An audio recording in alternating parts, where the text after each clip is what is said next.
Assalamualaikum warahmatullahi wabarakatuh. Alhamdulillahirrabbilalamin. Wabihi nasta'inu ala umuri dunia wa din. Wassalatu wassalamu ala asrafil anbiya'i wal mursalin. Wa ala alihi wa sahbihi ajma'in. Amma ba'du. Pertama-tama, marilah kita panjatkan puji dan rasa syukur kita atas kehadirat Allah Subhanahu wa taala yang mana kita masih diberikan kesehatan. Tak lupa pula salat beserta salam marilah kita haturkan kepada junjungan kita Nabi besar Muhammad sallallahu alaihi wasallam yang kita nantikan syafaatnya kelak di yaumul akhir nanti. Amin amin Allahumma amin. Perkenalkan, nama saya Nelly Fatmawati. Di sini saya akan mempresentasikan materi tentang filsafat hukum Islam. Instrumen dalam filsafat hukum Islam. Filsafat dalam Dictionary of Philosophies berasal dari dua kata, yakni philos dan sophia. Philos artinya cinta, sedangkan sophia artinya kebijaksanaan. Philosophy as love of wisdom. Filsafat sebagai pemikiran mendalam melalui cinta dan kebijaksanaan. Filsafat hukum Islam adalah pengetahuan tentang pemikiran mendalam, sistematis, logis, dan radikal tentang berbagai aturan yang berlaku dalam kehidupan manusia, baik aturan bermasyarakat maupun aturan bernegara.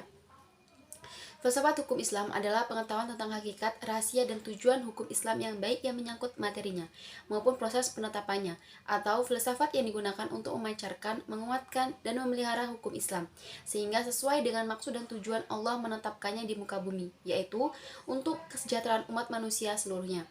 Dengan filsafat ini, hukum Islam akan benar-benar cocok sepanjang masa. Pengertian syariah dan fikih serta ciri-cirinya.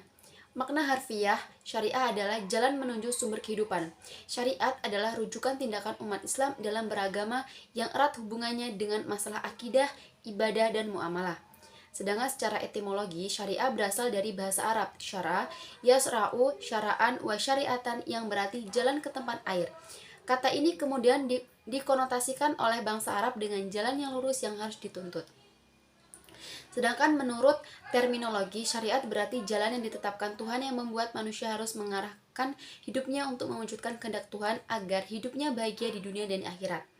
Makna ini meliputi panduan Allah kepada hambanya. Para rasul menyampaikan kepada umatnya agar diamalkan di dalam kehidupan sehari-hari, baik dalam bentuk akidah, akhlak, muamalah, dan sebagainya. Ringkasnya, syariat Islam merupakan keseluruhan ajaran Islam yang bersumber dari wahyu Allah Subhanahu wa taala. Kemudian ciri-ciri syariat berpusat pada asas-asas berikut.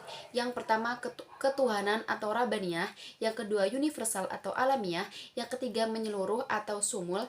Yang keempat, asli dan abadi. Yang kelima, mudah serta menghilangkan kesusahan. Yang keenam, memelihara maslahat manusia. Yang ketujuh, keseimbangan atau tawazun. Yang kedelapan, hubungan erat atau talazum antara akidah dan kehidupan. Kemudian pengertian fikih. Fikih artinya faham. Sedangkan secara istilah, fikih adalah pemahaman mendalam para ulama tentang hukum syara yang bersifat amalia atau praktik yang digali dari dalil-dalil terperinci. Fikih diartikan sebagai ilmu yang mengkaji syariat. Sedangkan secara semantis, kata fikih bermakna faham al-asya al-dakikah atau faham yang mendalam, mengetahui, paham terhadap pembicaraan orang lain, atau mengetahui sesuatu dan memahami dengan baik. Sedangkan menurut istilah adalah hasil penjabaran praktis tentang hukum-hukum syariat yang berkaitan dengan perbuatan mukallaf yang diambil dari dalil-dalil terperinci. Fikih sering disebut juga dengan jurisprudensi. Kemudian pengertian tasyri. Tasyri adalah kata yang diambil dari lafadz syariah yang artinya jalan yang lurus. Secara terminologis, tasyri oleh orang fuqaha diartikan sebagai hukum-hukum yang ditetapkan oleh Allah bagi hamba-hambanya yang diungkapkan melalui perantara Rasulullah SAW agar manusia melaksanakan hukum-hukum tersebut atas dasar keimanan, baik hukum yang berpaut dengan perbuatan badaniyah manusia maupun yang berkaitan dengan masalah akidah, akhlak, dan budi pekerti. Syariah dalam pengertian itu dipetik kata tasyri yang artinya menciptakan undang-undang dan membuat kaidah-kaidah. Tasyri dalam pengertian tersebut adalah membuat undang-undang, baik undang-undang yang dibuat bersumber dari ajaran agama yang disebut tasyri samawi maupun dari perbuatan manusia dan hasil pikirannya yang dinamakan dengan tasyri wadi. Nah, pengertian di atas memberikan pemahaman bahwa tasyri merupakan proses pembuatan undang-undang yang diambil dari syariat. Oleh karena itu, syariat yang diturunkan oleh Allah dan yang datang dari Nabi Muhammad SAW belum berarti telah menjadi tasyri. Sebaliknya, tasyri di dalamnya adalah substansi dari syariat Islam. Sekian video presentasi dari saya. Kurang dan lebihnya saya mohon maaf. Saya akhiri, wabillahi taufiq wal hidayah. Wassalamualaikum warahmatullahi wabarakatuh.